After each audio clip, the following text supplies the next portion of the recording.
New data on Social Security has just been released. Despite the decreasing inflation rate, millions of Americans are saying that their Social Security benefits are falling short every month. But several lawmakers are trying to pass legislation that would improve benefits. They are also demanding that Social Security overpayment issues be resolved as quickly as possible. My dear friends, please make sure that you watch until the end of this video. Also, every Friday, I will be announcing several winners for the Walmart gift card giveaway. If you would like to enter these weekly giveaway, friends, all you have to do is click and like several of my videos and then comment below the keyword of each video that you watch. The more videos that you comment on, friends, the greater your chances of winning these giveaways. Please make sure that you do stay tuned. I will be announcing the winners of yesterday's giveaway at the end of today's video. I think we need to focus a lot more on the root cause of this problem, and we're getting close to it. I think a number of the witnesses have said it's the low prices, it's the race to the bottom. I think you have to find out, well, what's causing that? I haven't heard the word monopsony purchasing power yet, where you've got basically the federal government with their drug formulary pretty well driving most of these prices.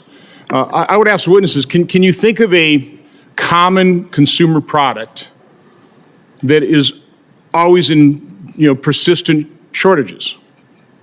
Can anybody think of one? There may be some, but the reason there aren't is you've got millions, billions of consumers, and the marketplace takes care of all these problems. It demands higher quality. It demands better levels of customer service. It demands the best price. But because we have the federal government getting involved in the healthcare marketplace, it screwed everything up. Third-party payer systems through insurance is another kind of monopsony type of purchasing power as well. So we need to focus on what can we do to bring consumers back into the process here. I'm a manufacturer. I supplied medical device industry for years. We actually were able to, and our customer allowed us to charge a higher price to stabilize their price over a number of years, but also to ensure supply. Mr. Coquille, that's basically your company's approach to this. You increase costs by having buffer stock, correct? So you're able to provide a service. You'd probably be considered a middleman. And because if your company makes any money off this, generally the members of this committee would be criticizing you for skimming off the top and driving up prices, but you actually provide a service. Isn't that correct? Thank you, Senator. We're a manufacturer, but part of what we do in contracting with hospitals is bypass the middleman in the transaction. So we work directly with hospitals. We don't go through the GPO contracting process. That's a marketplace solution, okay? That's a marketplace solution. Dr. Wazinska, because when we were talking about PBM reform here, which, by the way, I'm the only one of this committee that voted against what the committee is trying to do here, because I don't understand how it's going to fix any problem. One of the questions I asked staff was, if this is going to lower prices for consumers, why is Big Pharma in favor of the PBM reform that they're proposing? Again, we're talking about right now shortages caused by a race to the bottom, too low prices. I mean, isn't it true that PBMs are negotiating lower prices for the organizations they're representing, and it's just not transparent in terms of how those prices get benefit consumers, because it benefits them in lower insurance costs and that type of thing? You want to respond? Yeah, so PBMs really play a role in the oral dose market, not generic sterile injectables. They don't deal with hospitals, and really their role here is because they are a major pharmacy. This is the vertical integration. That's the piece, really not the contracting, but the fact that they own mail order pharmacies and that they also have specialty pharmacies. And just like any other specialty, they're incentivized to bring the lowest cost what they mark up and how this is this shows up to the payers is a difference they're putting downward pressure but there's on downward drug prices, pressure correct? on the yes, there's absolutely downward pressure. And just to your previous question and your previous point about sort of where things break down and why is it that the consumer suffers, I just would like to highlight this. There's a lot of players in the chain, and each one of them is incentivized very differently, and they don't internalize the harm that results to patients. And I will say it's including, if you think about the costs on hospitals from shortages, $360 million, that's $60,000 per hospital. In a free market, there would not be these shortages, certainly not with generic drugs. It just wouldn't occur, but it's not a free market. Government has interfered and screwed it all up. Starting in January, the estimated average monthly retirement benefit will increase by 3.2%, or $59 a month, for 2024. But a growing number of Americans are worried about retirement stability, with roughly 71% expressing great concern that the Social Security program might not sustain them in their later years. A recent survey found that Social Security plays a critical role for those nearing retirement.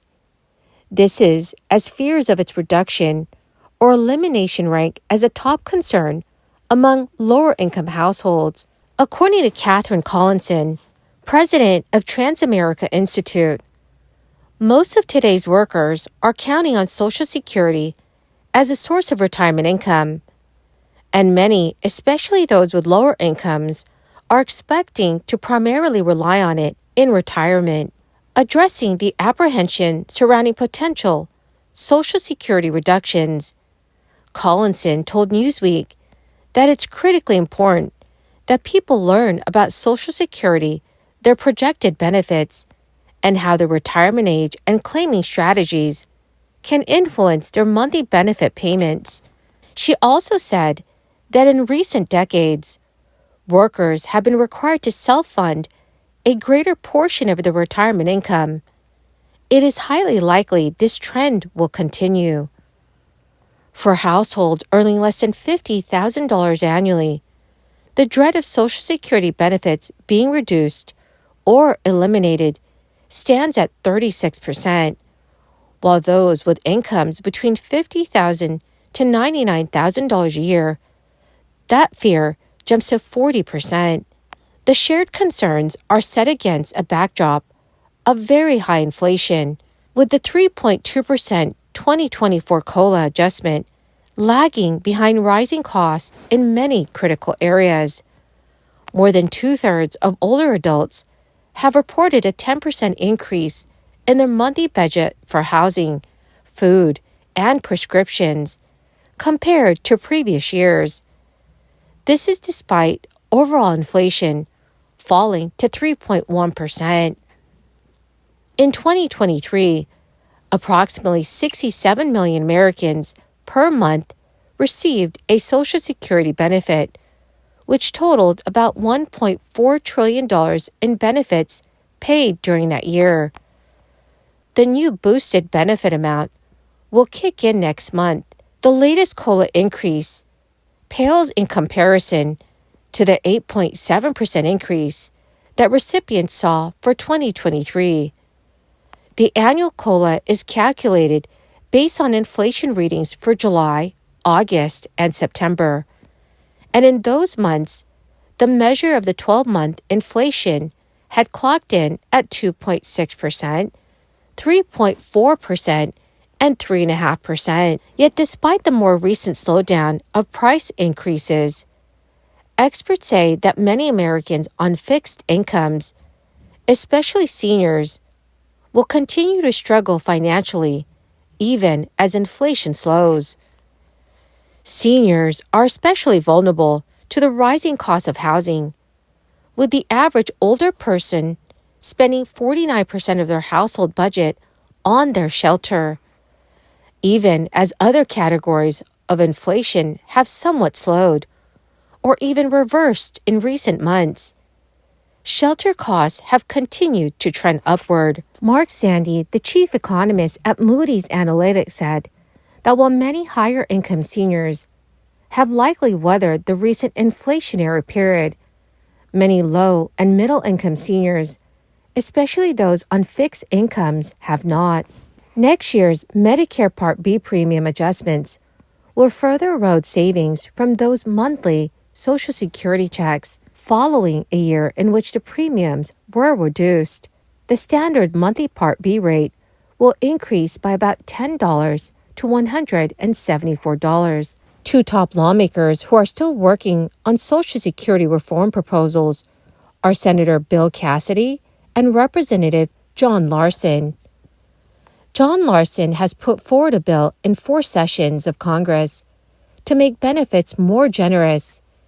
That enhancement would be paid for by increasing Social Security payroll taxes, as well as adding an additional net investment income for taxpayers earning over $400,000 a year. Well, my magnificent and most marvelous friends, that is the end of my daily stimulus update video for today.